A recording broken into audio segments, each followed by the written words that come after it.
해외 군사 전문가들은 한국의 전투기 개발 계획이 불가능할 정도로 어렵다고 입을 모아 말했었지만 그 예측은 완전히 빗나갔습니다.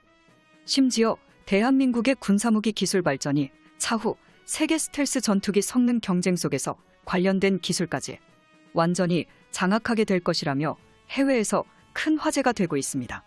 그리고 이를 뒷받침하는 연구 결과가 발표되어 우리나라를 향한 적국들이 굉장히 긴장하고 있는데요. 국방과학연구소 소재공학부 연구팀은 첨단 다중 분광 스텔스 소재가 대한민국에서 세계 최초로 개발 완료됐다고 발표했습니다.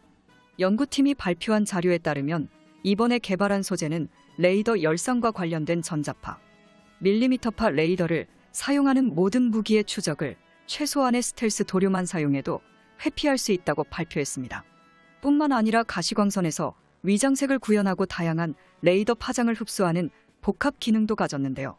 간단하게 말하면 RCS 수치를 낮춰 스텔스 성능을 올린 뒤 적의 레이더에 탐지되더라도 공격을 회피할 수 있는 소재를 세계 최초로 개발하는 데 성공한 것입니다.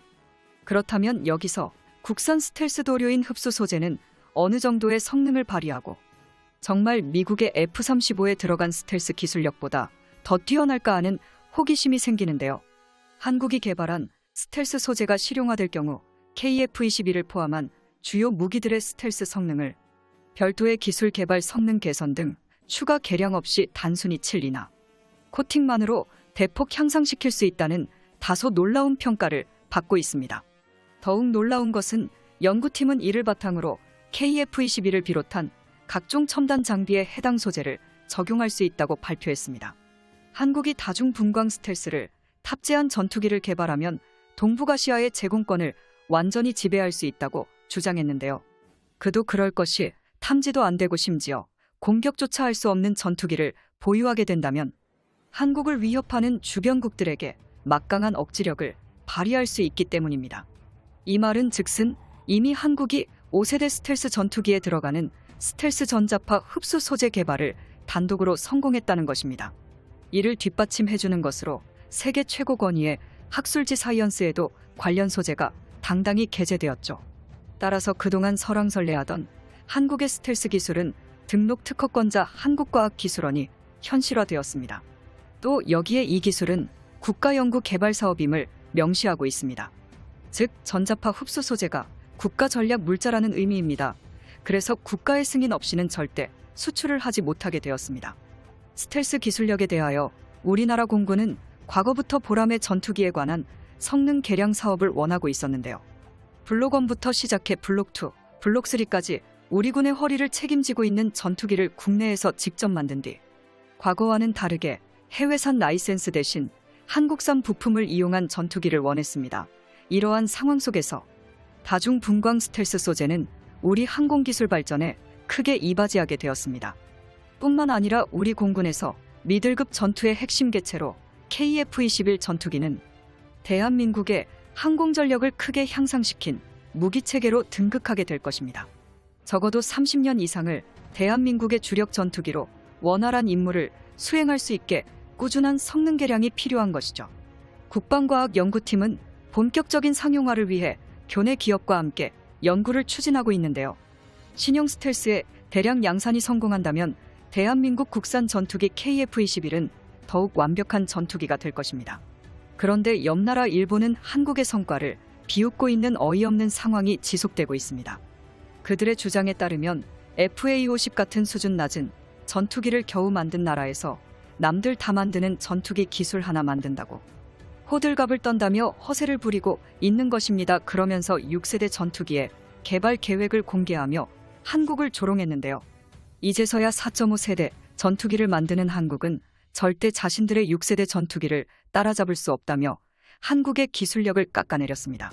하지만 미국을 포함한 세계 군사 전문가들은 일본의 허세를 부정적으로 보고 있습니다.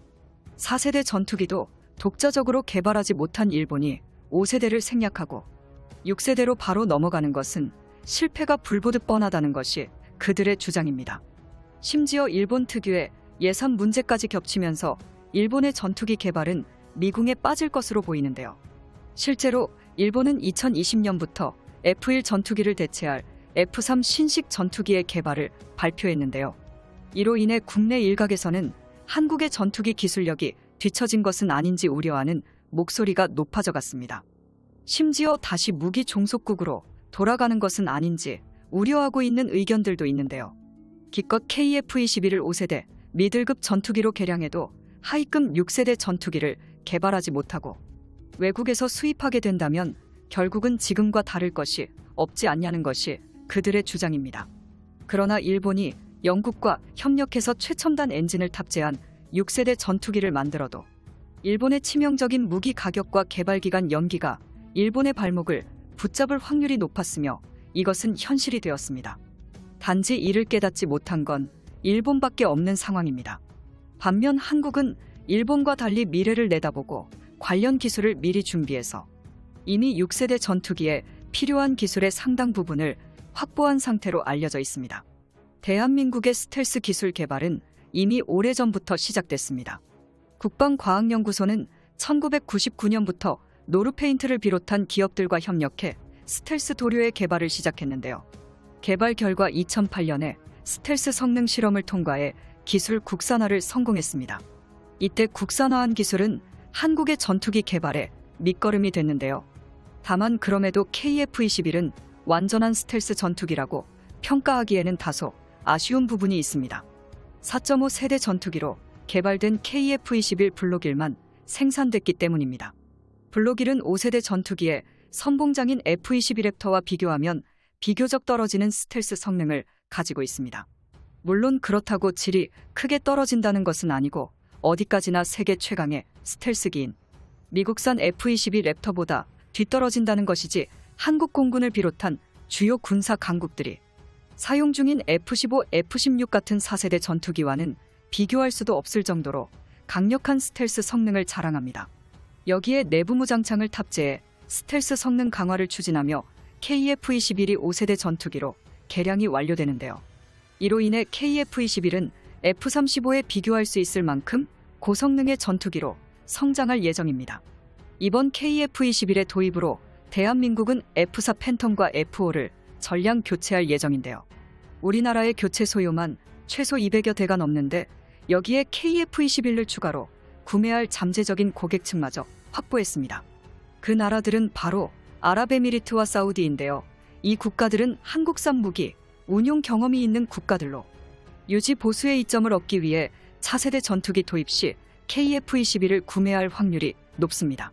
다시 말해 한국은 전투기를 개발하면 최소 300대 이상 교체 소요가 있다는 뜻이 됩니다.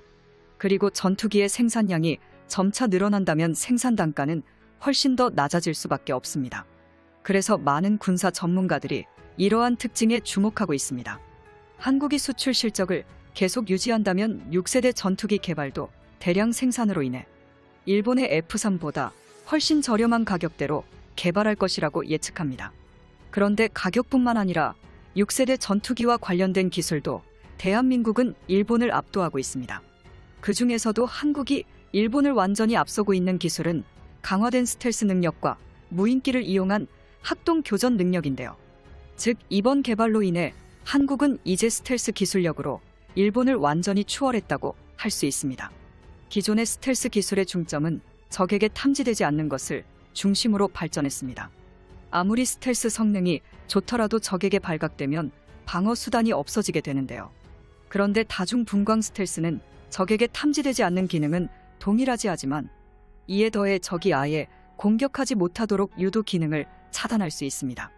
쉽게 말해 한국이 이번에 개발한 스텔스 기술은 적에게 보이지 않을 뿐더러 설령 우연히 보더라도 공격을 시도조차 할 수 없게 만든다는 것이죠. 이런 스텔스 전투기가 개발된다면 그야말로 전장을 종횡무진하며 활약할 수 있는데요.